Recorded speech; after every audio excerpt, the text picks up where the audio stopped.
आपका स्टूडियो में मेरे साथ कांग्रेस से विधायक सुनील सराफ जी हैं। बहुत स्वागत है आपका। हमारे साथ ऊर्जा मंत्री मध्य प्रदेश के प्रद्युमन सिंह तोमर जी जुड़ रहे हैं। बहुत स्वागत है सर आपका। और साथ ही वरिष्ठ पत्रकार हमारे साथ संदीप जी जुड़ रहे हैं। बहुत स्वागत है। हमारे साथ सुनील जी हैं। सुनील जी, कौन से वो कदम होंगे जिससे आपको लगता है कि प्रदेश आत्मनिर्भर बनेगा? क्योंकि अभी गैस पीड़ितों को पेंशन देने की बात की जा रही है, किसानों को सम्मान निधि देने की बात की जा रही है, मेडिकल कॉलेज खोलने की बात की जा रही है। ऐसे में फिर भी आपको क्यों लगता है कि ये सिर्फ एक जुमला है? देखिए, एक तो ये आत्मनिर्भर आत्मनिर्भर आत्मनिर्भर क्या है? ये आत्मनिर्भर किस तरह से आत्मनिर्भर आप बनाना चाहते हैं? आपके पूरे बजट में युवाओं के लिए कोई विजन नहीं है, रोजगार के लिए कोई विजन नहीं है, बढ़ती महंगाई के लिए कोई विजन नहीं है। पेट्रोल, गैस सिलेंडर, डीजल में आपने वेट कम नहीं किया है। महंगाई लगातार रोज बढ़ रही है। कल 25 रुपए बढ़ गया सिलेंडर पे। आम आदमी परेशान है। उसके लिए क्या विजन है आपके बजट में? किस बात की आत्मनिर्भरता? आप किसान को 10,000 रुपए साल में दे रहे हैं, उसका जीवन चल जाएगा, अपनी बेटी की शादी कर लेगा, अपने बच्चों को पढ़ा लेगा। वो किसान की जो दुर्दशा है, आप सिंचाई का रकबा नहीं बढ़ा रहे हैं। क्या विजन है आपका? कोई विजन नहीं है। सिर्फ आंकड़ों का खेल है। जो कमलनाथ जी ने कहा सही है, आंकड़ों का एक खेल दिखाया जा रहा है। धरातल में कुछ भी नहीं है ये बजट। लेकिन धरातल की तस्वीर कांग्रेस भी तो नहीं दिखा पाती। आपको क्या लगता है, अगर इतनी परेशानियां हैं तो जनता की आवाज आपके साथ मिलकर क्यों नहीं सुनाई देती? जनता की आवाज हमारे साथ मिलकर लगातार सुनाई दे रही है। आज पूरे प्रदेश में लगातार धरना प्रदर्शन आंदोलन हो रहे हैं। विधानसभा में हम लोग अपने आवाज उठा रहे हैं, अपने सवाल उठा रहे हैं। और यहां तो स्थिति यह है कि विधायक का विधानसभा सवाल ही बदल दिया जाता है। सवाल बदल दिया जाता है जिसमें सरकार फंसने लगती है। विपक्ष अपना काम कर रहा है।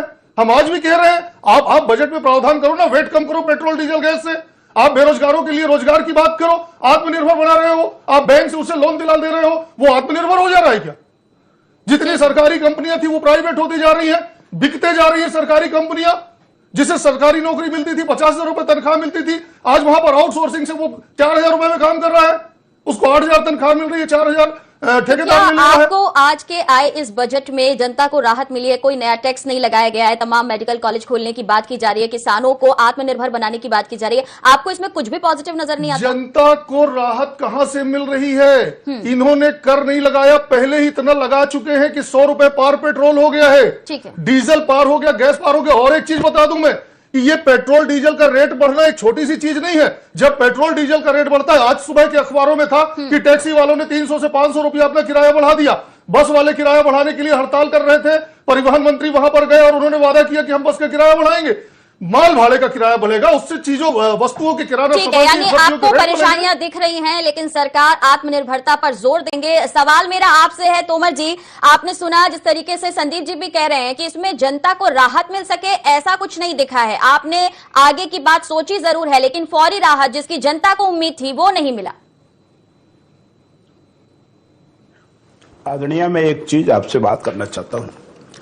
अभी सराफ जी जो कह रहे थे, शायद वो भूल गए कि एक उंगली बढ़ा रहे हैं, हमको दिखा रहे हैं तो 3 उंगली उनकी तरफ हो रही है। उन्होंने माननीय जब कमलनाथ जी मुख्यमंत्री थे तब पेट्रोल डीजल पे टैक्स किसने बढ़ाया था? वेट किसने बढ़ाया था? कैबिनेट में आप भी शामिल थे। आज माननीय शिवराज सिंह जी की सरकार ने तो वेट बढ़ाया नहीं। उस कैबिनेट में आप भी थे हजूर, उस समय भी हमारा विरोध है। अरे सुन तो लीजिए उस हजूर, क्यों आप उसका डिसेंट मैंने तो उस समय भी विरोध किया है। मैं आज आपने उस बात ऐसा कर रहा हूं, मैं नहीं बोलना चाहिए, तो नहीं आया उस परंतु आप जनहित में अपने विरोध को बाहर प्रकट करते नहीं। मेरा तो कई पेपरों में सुन लीजिए, किया था उन्होंने। आपने कहा, आप मेरी बात और सुन लीजिए। दूसरा, इन्होंने कहा कि पेट्रोल के दाम बढ़ गए। मैं ये कह रहा हूं कि जब वो पिछले अभी कुछ दिन पहले पूर्व की सरकार थी, तो उन्होंने क्यों नहीं सोचा कि हमें इतने मेडिकल कॉलेज खोलना चाहिए? तब उन्होंने नहीं सोचा कि मुख्यमंत्री उससे पहले आप लोगों ने सरकार गिरा दिया। हमारा बजट को आने देते, हमारा विजन तो देखते। 112 करोड़ रुपए का रोजगार के लिए लोन की व्यवस्था की है, तब इन्होंने नहीं सोचा। इन्होंने सिंचाई का जो रकबा है वो बढ़ाने का प्रावधान कौन ने किया?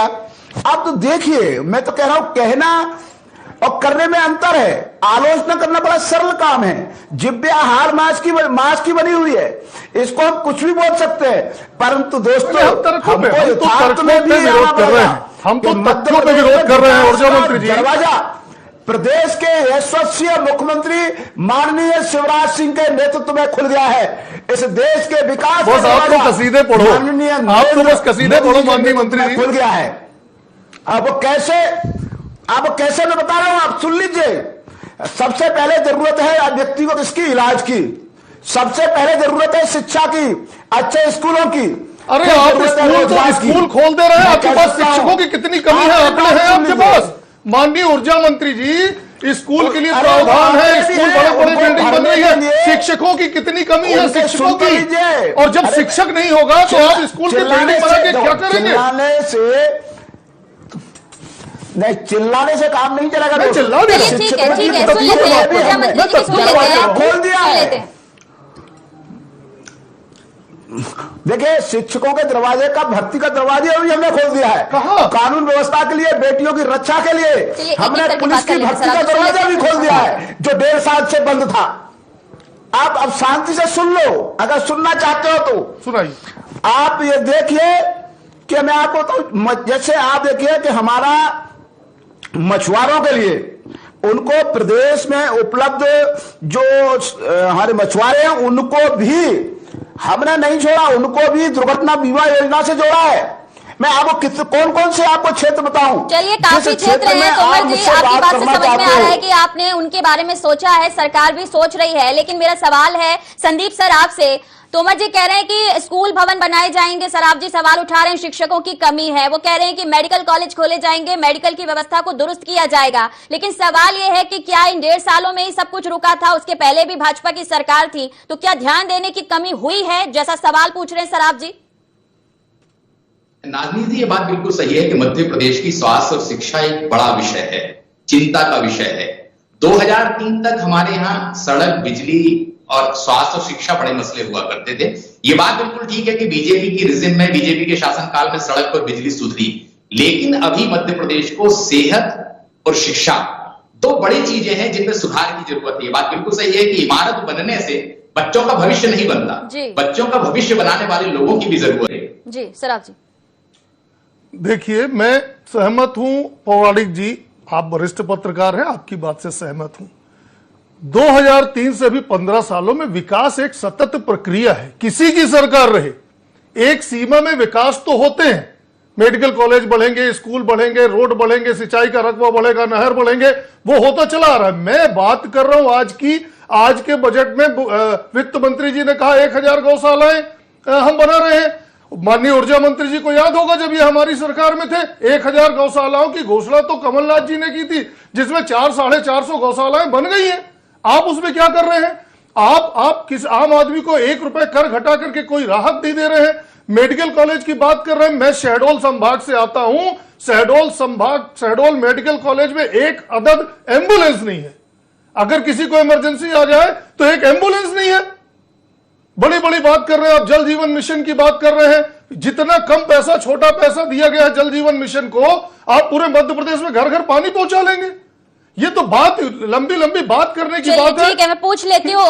बार बार अगर देखा जाए मंत्री जी, ये सवाल उठता है, आपने ये कहा जरूर है कि बजट की कमी है, लेकिन ये सवाल तो तब भी उठे थे सराफ जी जब आप सरकार चला रहे थे। तब भी ये कहा गया था कि आपने जो कर्ज माफी की बात कही थी, आपने जो दावा किया था, उसके लिए कोई बजट नहीं था आपके पास, और वो सिर्फ और सिर्फ शिगुफा था। आपने प्रमाण पत्र बांटे, उस पर भी बीजेपी सवाल उठाती रही। तो ऐसे में आपको लगता है कि आप बजट की बात कर रहे हैं, इस पर आपको माकूल जवाब मिलेगा?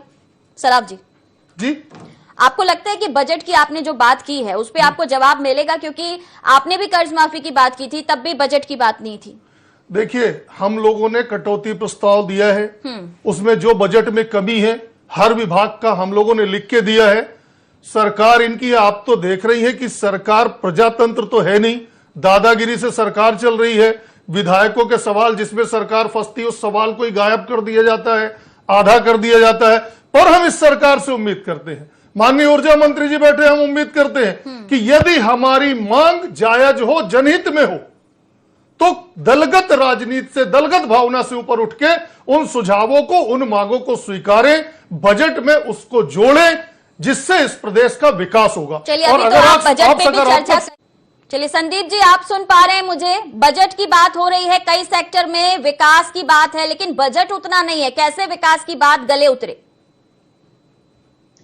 देखिए, एक नाज़रीन बड़ी चीज की बात है, सरकार जो बातें करती है उसके इंतजाम भी करते हैं, उसके अपने तरीके हो सकते हैं। हो सकता है आने वाले समय कोई टैक्स लगाया जाए या कोई सेंट्रल एड आ जाए, व्यवस्था होती है। नहीं, पौराणिक जी तो सिर्फ एक बात कह रहे हैं, अब वो तो सरकार अरे ये मंत्री जी सुन लेंगे, सही में टैक्स लगा देंगे। अभी वैसे जनता मर रही है, सरकार रहने दीजिए। नहीं तो आप लोगों के लिए मुद्दा मिल जाएगा सराब जी। हमें मुद्दा नहीं चाहिए, हमें तो प्रदेश की जनता का भला चाहिए साहब। चलिए, कांग्रेस कमजोर पड़ जाती है ये आप कह रहे हैं, लेकिन सराफ जी आरोप लगा रहे हैं मंत्री जी की विपक्ष की आवाज ही नहीं सुनी जाती, सदन में सवाल गायब हो जाते हैं। देखिए, मेरा ये कहना है कि सराफ जी जो कह रहे हैं, तो आप सराफ जी, ऐसी बात है, लोकतंत्र है, आपको विधानसभा अध्यक्ष के पास जाके ऐसे प्रश्नों की जानकारी देनी चाहिए, उनको ऐसी जानकारी मीडिया को देनी चाहिए। आरोप लगाना बड़ा आसान है। नहीं, ये भारतीय जनता पार्टी के शासन में लोकतंत्र को मजबूत करने का काम हो रहा है। मैं ये बता दें कि ऐसा काम तो पहले जरूर मैंने देखा था कमलनाथ जी की सरकार में, कि लोगों को कैसे दबाया जाता था, किस तरीके से लोगों की कॉलर को पकड़ा जाता था। शराब जी शायद वो भूल गए। लेकिन तोमर साहब, एक सवाल है जो याद आता है, जब आप भी कांग्रेस में थे तब आप भी ये कहते थे कि विपक्ष की आवाज नहीं सुनी जाती। अभी भी वही सवाल बना हुआ है जो सराफ सर की तरफ से आ रहा है सामने। क्या लगता है आपको, वाकई विपक्ष को नहीं सुना जा रहा? सिस्टम द्वारा। चलिए, मैं इस चर्चा को यहीं विराम देना चाहूंगी। सभी का बहुत शुक्रिया।